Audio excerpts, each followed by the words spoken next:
3 years into my marriage with a luxury clothing store, a loud voice echoed just before lunch. Karen, where are you? Come here right now. The moment I heard that voice, it felt like my heart was being squeezed. It was my father-in-law, Bob, and that tone was the one he used when he was angry. "I'll be right there." I thought I had shouted back, but my throat tightened and no sound came out. When I got to the front of the store, there was a male customer with a red face, placing a suit on the table with his arms crossed. In front of him, Bob and my husband, Joe, were bowing repeatedly. Apparently, the suit he ordered looked nothing like what had been delivered. I looked at the suit and felt like I was in a daze. No, this isn't what I prepared. When I turned around, Bob had a defiant smile on his face. While claiming they'd find what the customer wanted right away, my mother-in-law, Judy, brought the complete set of suit I had prepared. The customer left the store with a look of relief. Not again. So that's how it's going to be. I can't live with these people anymore. I've tried for 3 years, but to be treated like this, I'm leaving. I want a divorce. As if he had been waiting for these words, Bob raised his voice. Oh, finally realize the difference in status between you and us. It's about time you understood that. Yeah, that's right. Leave. Just go. With the cold laughter of my in-laws behind me, I packed my few belongings in the dim room. However, there was one secret I hadn't told them. I never mentioned this, but as soon as they heard my words, the color drained from everyone's faces. My in-laws would come to regret what they had done. My name is Karen. I lead a busy life working at a major advertising agency. Today, I had a meeting with a client early in the morning. I returned to the office just before noon. I went straight to my boss to report. "I'm back." Oh, how did that issue go? I explained the budget situation to both sides and they understood. They also reviewed the designs that were already prepared, and I've informed the designer about the necessary revisions. We can have the final review at the start of the week. Good. That's a relief.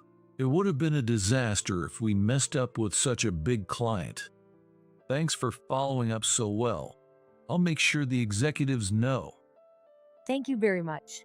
Well then, after finishing my report, I quickly returned to my desk. All right, it's time for the next meeting. Without sitting down, I organized my things on the desk, then headed to the locker room to check my makeup and hair in the mirror. Okay. I nodded to my reflection, grabbed the bag with my materials, and headed to a nearby restaurant where the meeting was scheduled. On the way, I found myself thinking about Joe Brown. We met a year and a half ago. It was a business meeting. As the heir of a luxury clothing store, he wanted to launch an advertisement aimed at young people. The campaign was a success. Normally, that would have been the end of our relationship as client and agency, but Joe kept in touch personally afterward. At first, we hung out as friends, but as I got to know him, I found that we liked the same movies and food. Our relationship quickly deepened, and I began to have feelings for Joe. Suddenly, I stopped and looked back at the office. Joe's words from a week ago echoed in my mind. "I want you to marry me, and I want you to quit your job and help me run my family business. Don't worry about it. My parents handle most of it, so there's nothing you need to do." I was genuinely happy to be proposed to. My mom passed away a few years ago. Due to his work, my dad and I couldn't live together, so we only kept in touch occasionally. My job was fulfilling, so I didn't feel lonely, but I had resigned myself to spending my life alone, thinking I'd missed my chance at marriage. That's why Joe brought new colors into my life. But can I really quit my jobs? Will I get along with his parents? I was worried and couldn't make up my mind. But today, I decided to give him an answer. I looked ahead and hurried to the restaurant. It was a restaurant on the top floor of a luxury hotel with a stunning view of the starry sky and the dazzling city lights below. Being here felt like being a character in a movie. Did you see that new movie the other day? The new movie? Which one? There are so many out this month. You know, the one with Benjamin Ford as the lead. It's a period drama. Oh, that one. I've been dying to see it, but I just haven't had the time. Joe's eyes lit up as he shared his thoughts about the movie. You have to watch it. I don't want to spoil anything, so I won't go into details, but Benjamin is just amazing in it. He's definitely one of American's biggest stars. You're right. I'll go see it on my next day off. After that, a silence settled between us. The voices of people around us enjoying their meals seemed to grow louder. I knew what we needed to talk about next, but neither of us could take that step forward. If anyone was going to, it had to be me. Steeling myself, I drained the wine left in my glass and looked Joe straight in the eyes. I've thought a lot about marriage since then. Joe stared back at me silently. His hand gripped the tablecloth so tightly that his knuckles turned white. To be honest, I'm scared to quit my job. I'm worried about whether I can manage at the clothing store and if I'll be able to get along with your parents. Don't worry. No matter what my parents say, I'll protect you. All I want is for you to be with me. With those words, my wavering heart finally made a decision. I understand. I want to walk through life with you, Joe. I said it and looked at him. The hands clenched on my lap trembled, and the emotions welling up inside spilled from my eyes. After a while, Joe had tears in his eyes. For a moment, we looked at each other, then let out a small laugh.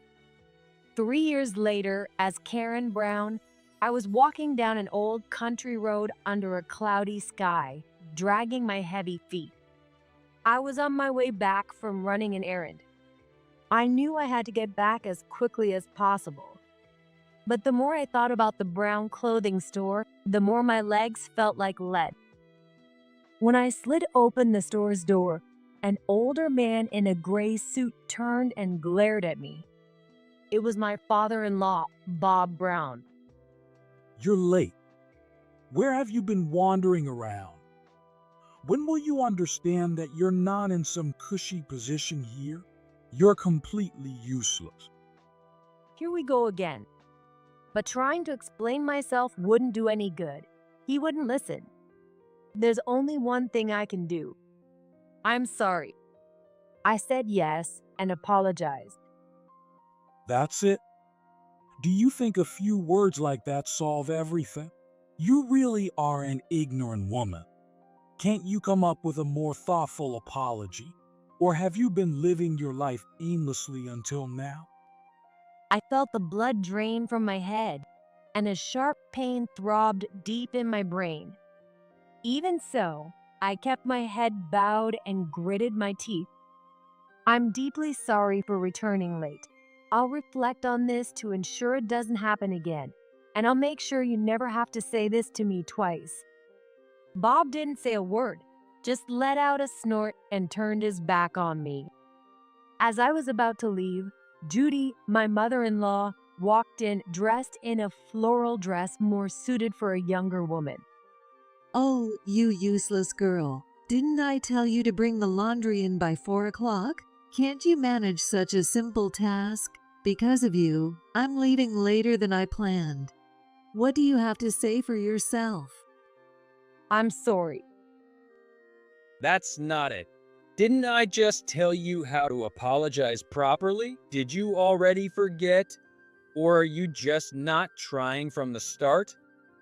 I couldn't think anymore. I stood there stunned, while Judy let out a loud sigh. Again with the silent treatment. Fine. Is this how you troubled your mom too? Quit wasting time and start cleaning or making dinner. Surely even you can manage that much. Yes. Judy left those words behind and walked briskly out of the store. I did as I was told and began cleaning the living room at the back of the store. The bad weather made the old house even darker. But if I turned on the lights, Bob would complain. A woman of your standing shouldn't be using electricity. So I had to clean in the dark. I had to be careful with my footing, which put a lot of strain on my back and shoulders. To top it off, when my sister-in-law, Samantha's baby, started fussing, I had to stop cleaning to change his diaper. How did things end up like this? I sighed in the dim room. I had thought a happy life was waiting for me, but we didn't even have a wedding ceremony.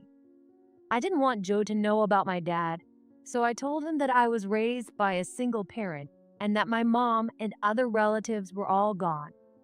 After that, my in-laws' attitude changed completely.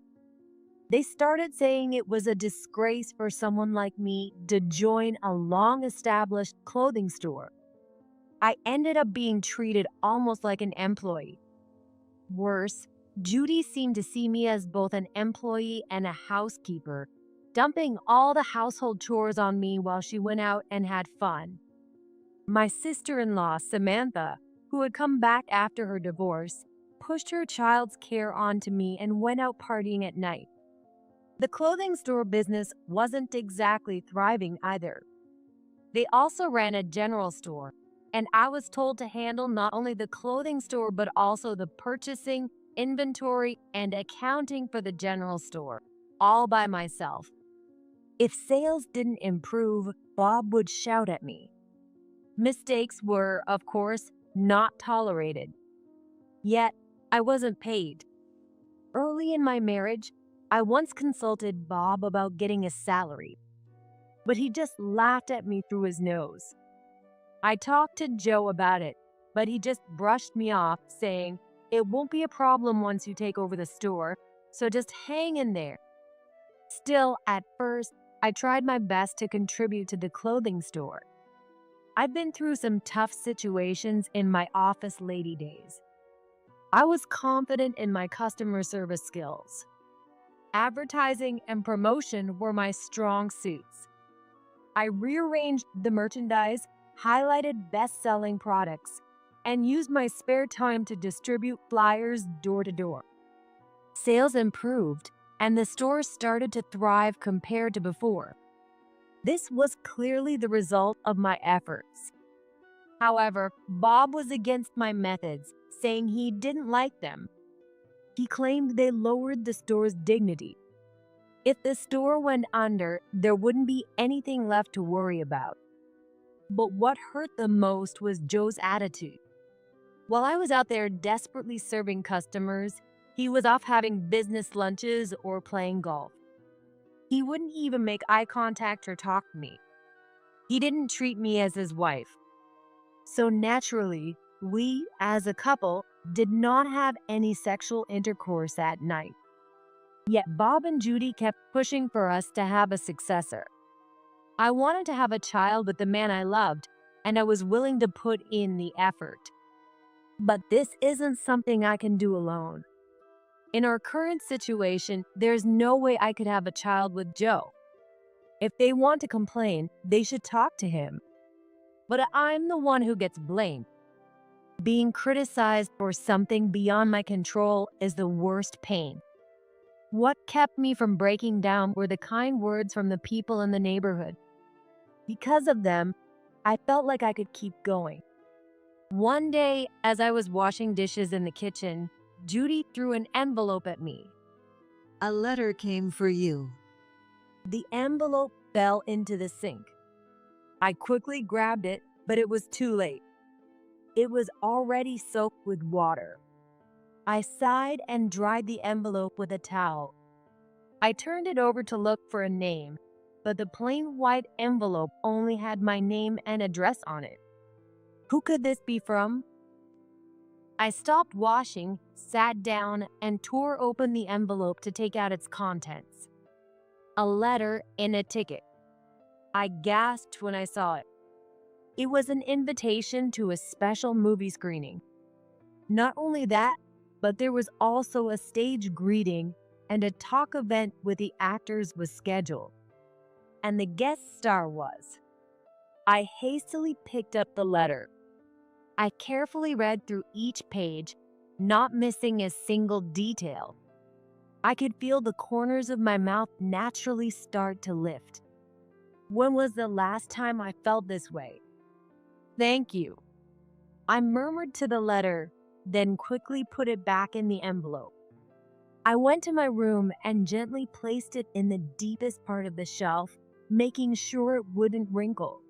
I covered it with some trinkets to keep it hidden and closed the drawer. This should be good. Now the only question is whether I can get the day off. That's the biggest hurdle for me. I returned to the kitchen and stared at the calendar. I've been married into this family and working at this store for about 3 years. I've taken only 3 days off in all that time. Once when I took my nephew to the hospital, once when the family went on a trip and left me to watch the house, and once when I got stranded on my way back from visiting a distant customer due to a hurricane. Of course, the concept of paid leave doesn't exist here. How can I ask for a day off? Hey, what are you standing there daydreaming for? You're in the way, move. Oh, I'm sorry. Samantha gave me a suspicious look, her eyes scanning my face. What's with you? You seem awfully cheerful. I hope you fed my kid breakfast. Yes, I made sure he ate. Samantha turned her gaze away from me and looked at the calendar. She smirked and looked back at me.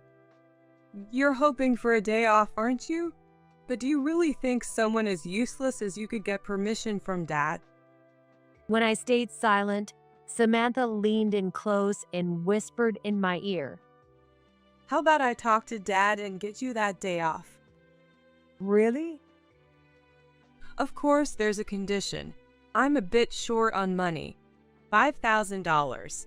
If you can lend me that, I'll tell Dad to let you have a day off. Don't worry. Unlike Joe, I'm not heartless. $5,000. That's a hefty sum, but if I dip into my savings from my office job, I can manage it. If it means I can buy a day off that I desperately need. The problem is whether Samantha will keep her promise. But since listening to her is the only way I can take a day off, I had no choice but to silently pay her the money. All right, I'll get it ready right away, so please wait. I grabbed my wallet and rushed out of the store. I ran as fast as I could to the nearest bank through the hot, humid summer air. The sky, which had been clear just a moment ago, was quickly darkening due to the cumulus clouds, and I could faintly hear thunder. When I reached the bank, I withdrew $5,000. I hurried out of the bank, only to find that large raindrops had already begun to make splotches on the road. I have to hurry. I rushed back to the store, but the rain started pouring heavily. I shoved the envelope with the money into my pocket to keep it dry. However, I tripped on my way back. I scraped my palms and knees, but I stood up and finally made it back to the store. I couldn't go in through the front in this muddy state, or I'd get scolded, so I entered through the back door. I immediately handed the envelope with the $5,000 to Samantha. She smirked and counted the bills one by one. All right, good. Well, about my day off. What? Did I promise you that? No way. After getting myself all muddy and paying such a large amount, this was too much. I instinctively reached out to grab her arm. Hey, don't touch me with those dirty hands. I'm just joking. I'll talk to Dad for you, but I can't promise he'll say yes. After that, I cleaned myself up and stood at the front of the store. I've done all this, so it should be fine. I'm definitely going to get my day off. I was worried about whether Samantha would keep her promise, but surprisingly, it was settled rather easily. Bob didn't seem happy, but he couldn't just dismiss his daughter's request. But I couldn't let my guard down just yet. If I made a mistake, I might lose my day off. So, as I eagerly awaited the day of the screening, I threw myself into my work even more than before. Having something to look forward to really changes your motivation at work. Nothing major happened after that, and soon it was the day before the screening. I couldn't wait for the end of the workday. I kept looking at the clock more than usual, which made time crawl by. My head was already filled with thoughts of the screening. But just before lunch, as I was checking the inventory in the back of the store, a loud voice echoed. Karen, where are you? Come here right now. The moment I heard that voice, it felt like my heart was being squeezed. My mind went blank. For my 3 years of experience, I knew all too well. That tone of voice is the one he uses when he's angry. No, I don't want to go. But that's not an option. If I don't go quickly, I'll just get scolded even longer. I'll be right there. I thought I shouted loudly, but my throat tightened and my voice came out like a cicada falling to the ground. When I got to the front of the store, there was a regular customer with a red face, placing a suit on the table with his arms crossed. I was familiar with this man. He had been coming to the store often since I started working. Bob and Joe were repeatedly bowing their heads. However, there was something strange about their apology. The customer couldn't see it, but there was a sly smile on Bob's lips. I'm sorry, I'm late. What seems to be the problem? What is the meaning of this? This is completely different from the suit I ordered. I have an important ceremony tomorrow. What do you intend to do about this? I looked at the suit the man had brought in, feeling like I was in a daze.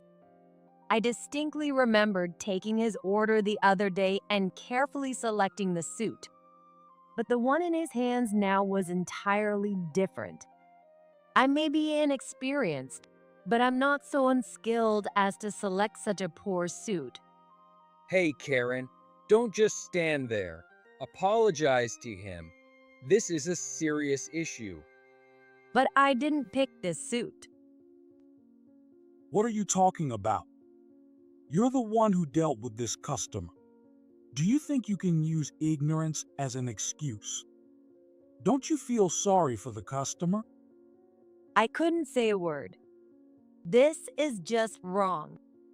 But no matter how much I pleaded in my heart, there was no one to save me. As I stood there, Judy came out from the back of the store. Sir, I deeply apologize for what happened. We've prepared the suit according to your original order. Could you please take a look? She respectfully placed a set of suit on the table. I was shocked when I saw it. It was the very suit I had selected for the customer. There was no mistake. I had chosen it with great care to fulfill his wishes. All three of them turned to me with twisted smiles. But the customer didn't notice.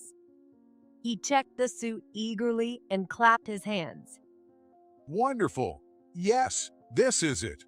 This is exactly the suit I ordered. Thank goodness. Now there's no issue for tomorrow's ceremony. I'm sorry for shouting. No, the fault is mine for entrusting this to an inexperienced person. I'll make sure she's properly trained, so please continue to favor us. Inexperienced? The man glanced at the suit and then stared at me. I felt so uncomfortable that all I could do was bow my head silently. Well, all right then. I'll be going now. As soon as the man left, the scolding began. Honestly, anyone can just bow their head. I thought you were a bit smarter than that. Really, it's such poor upbringing. Living under the same roof with you makes us feel dirty. I had reached my limit. If I made a mistake, I'd apologize as much as needed. But this is something I can't accept. I don't know. I didn't choose that suit. Another employee delivered it. Stop making excuses. But I really didn't. Well, it's possible. Maybe I intentionally delivered a different suit than the one you picked, Karen. But you have no proof, do you? What is this man thinking? What does he gain from doing this? I looked at Joe's face, but the man I once loved was no longer there. Listen, Karen, you're a lowly person. You might think you've contributed a bit to the store's sales, but we are in a different league. It's time you understand that. Bob said this and laughed loudly. What a repulsive laugh. If I'm at the bottom, what does that make you? I wanted to shout that, but I no longer had the energy. And then Judy delivered the final blow. Oh, and you. No day off for you tomorrow. What? Obviously, someone as useless as you should be working twice as hard as us. Not just tomorrow. No more days off from now on. The moment the reality of not being able to go to the screening hit me, a dark, inky drop fell into my heart. In no time, it spread and dyed my heart black. Going to the screening was my only source of joy. If that's taken away, what is there left to look forward to? What's going to happen to my life? Will I just be worked like a slave until I'm old, discarded like trash when I'm no longer useful?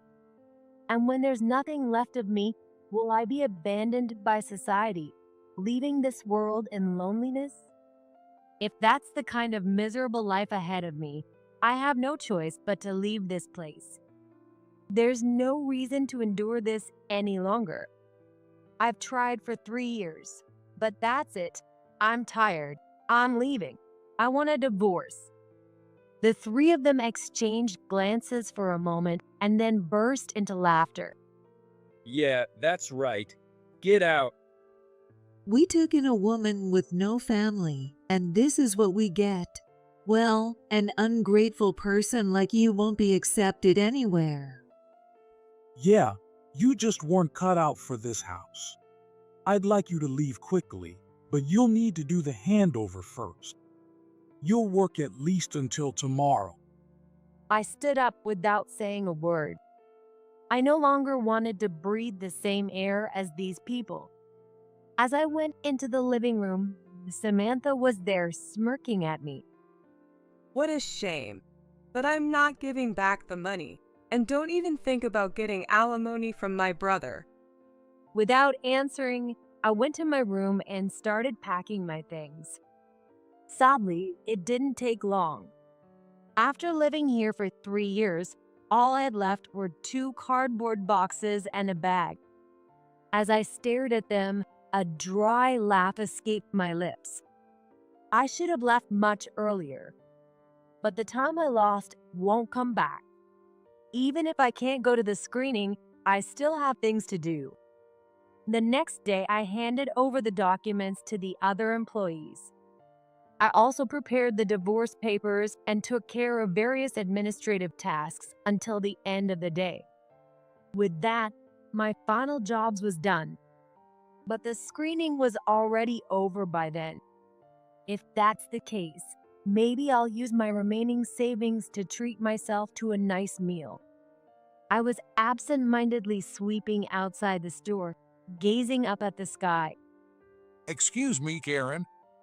Startled by the sudden voice, I turned around to see the regular customer who had visited yesterday. "Oh, I'm so sorry about yesterday." But he raised his hand to stop me before I could finish. There's no need to apologize. I know everything. That suit was chosen by you. There must have been some misunderstanding. I'm sorry. You must have been scolded. No, it's not like that. This unexpected turn of events left me at a loss for words. From the moment I placed my order, I felt your kindness. You carefully chose the best items to match my preferences for the suit's color and the tie. Inexperienced is far from the truth. Karen, you are top-notch. Hearing his kind words, his figure suddenly blurred as my eyes filled with tears. With just those words, it felt like the past 3 years had been worth it, Actually, there's someone I want you to meet. he said, pulling out his phone to make a call. Moments later, 3 luxury black cars pulled up in front of the store. What's going on? What's happening? Did Mr. President come to town? The unusual sight in the small town caused quite a stir among the neighbors. The man opened the back door of the last car. A distinguished man in a suit stepped out. His commanding presence made everyone gasp. Seeing him, tears welled up in my eyes even more. It's Benjamin Ford. One of the neighbors shouted. That triggered an uproar like a beehive being disturbed. Is that a Hollywood star in a small town like this? He really does exist. As I was about to run toward Benjamin Ford, Bob and Joe came running out from the back of the store. They shoved me aside. I stumbled and fell to the ground. Bob didn't even glance at me. Instead, he was wringing his hands and bowing repeatedly. Welcome, Mr. Ford. Please come inside. But Benjamin Ford kept his eyes fixed on me. Oh, don't mind her. She's just an incompetent fool we fired. Please come inside. I'll show you something even better than what you're wearing. Without saying a word, Benjamin Ford knelt down and extended his hand to me. Are you okay, Karen? Are you hurt? I'm okay, thank you. I took his hand and stood up. He brushed the dirt off my knees with his hand. Bob and Joe were staring at us, their mouths wide open. What is going on? Well, I didn't mention it before, but this is my dad. The moment they heard that, the blood drained from their faces. Their legs trembled. But you said you didn't have a dad. I'm sorry. I kept it a secret because I didn't want everyone to make a big fuss. Suddenly, Bob lunged forward and prostrated himself in front of my dad. Seeing this, Joe hurried to do the same beside him. I'm terribly sorry. I didn't know. Your precious daughter. From now on, we'll take full responsibility for taking care of her. Please, I beg you to continue your patronage with your friends. Lift your heads. My dad spoke quietly. From his expression, even I couldn't tell what he was thinking. You just said you would offer something better than this suit, didn't you? Bob lifted his head with his eyes shining. Yes, of course. But that's odd. This suit was tailored by your store. What? That's impossible. Bob looked at the man standing beside my dad and gasped. He finally realized this was the same customer who had come in yesterday. How can I introduce my friends to someone who can't even recognize the suit made by their own store? Before you insult someone's daughter as incompetent, you should work on yourself. That's right. This suit was the one I had chosen for the regular customer. But I never imagined that my dad would be the one wearing it. Bob's face turned a deep red. He gritted his teeth and clenched his hands tightly on the ground. Joe seemed too ashamed even to lift his head, his hunched back trembling. I knew my daughter had married into this family, so I sent my assistant here to observe how things were going. I investigated various things and concluded that this place is not suitable for my daughter. Dad, it's okay. It's over now. Our divorce is final and the handover is complete. All right, then come with me. Let's take our time to talk. It's been a while. I'll go get my things. As I went to get my belongings, Judy and Samantha came out, looking thrilled. Benjamin Ford is really here. Amazing. Hey, you, go get Karen's things, right now. Startled by the force of his words, Judy quickly brought my things. After loading them into the trunk of the car, I sat next to my dad in the back seat, leaving the store behind. I'm sorry. I should have helped you sooner. I just assumed you were living happily. My dad closed his eyes tightly, his face showing pain. But when you didn't come to the screening and then that incident with the suit yesterday, I knew something was wrong. I couldn't sit still. I'm really sorry. It's okay. I'm really happy. It's a shame I couldn't go to the screening, but I never expected you to come. Yes, the screening ticket was a gift from my dad. His heartfelt words were written on the letter. That kept me going up until today. Even so, I won't let them off easily. I'll have a lawyer involved and make sure they pay proper alimony. But Karen, what do you plan to do now? I don't know. If you'd like, why not come to New York with me? You can do well anywhere. Seeing the wider world might bring new perspectives. Yeah, thanks. I'll think about it. All right, enough of the serious talk. You must be exhausted. Just rest for now. As the car swayed, I felt the tight string of tension inside me finally start to loosen for the first time in a long while. There were so many things I wanted to talk about, but an overwhelming drowsiness washed over me. I'll just close my eyes for a bit. Once I'm refreshed, I'll have a long talk with Dad. Taking a deep breath, I fell asleep next to him. A few months later, after finishing a meeting outside, I returned to the office and reported to my boss. I'm back. Oh, how did it go? They accepted all the proposed design changes. I've already contacted the printer, so we can deliver everything next week. Well done. Keep it up. Yes, I will. In the end, I didn't go to New York. My dad's offer was tempting, but it seems that working at my original advertising agency suited me best. Fortunately, thanks to my boss, I was able to return to work quickly. Regarding my savings, the lawyer my dad hired was excellent, and I was able to secure a substantial alimony payment. As I was about to return to my desk, a colleague approached me. Karen, the reporter from that weekly magazine wants to talk to you. Again? Oh, well, all right. I went to the reception area where the reporter was waiting. Thanks for seeing me. I really don't have anything more to say. Oh no. I came to thank you. The story about the clothing store that mistreated their daughter-in-law and got taken down by her superstar father. It sold like crazy. I got a lot of praise for it. Really, I'm so grateful. To be honest, I didn't want to remember those days. But the reporter didn't stop talking. Since then, the clothing store seems to have gone downhill. Your presence really kept it afloat. And it turns out Samantha had debts with a host club.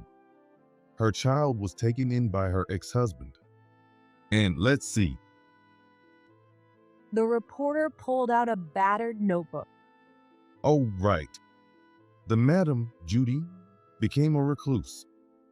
Your ex-husband Joe and his father Bob are apparently working part-time jobs to pay off their debts. What do you think about that? So, you do want to comment after all. And here I thought you came to thank me. Just kidding. Well, if anything else comes up, I'll be in touch. With that, the reporter left the office. At the same time, the chime signaling lunchtime rang out. To me, all of this was just trivial at this point. As I returned to my office, a few colleagues approached me with smiles. I went to a new, popular cafe for lunch with my colleagues and had a great time. I'm really glad I came back to this job. I would have never experienced this if I had stayed at that clothing store. Back then, I thought my life was ruined, but with my dad's help, everything was neatly resolved. Now, I can't help but enjoy every single day.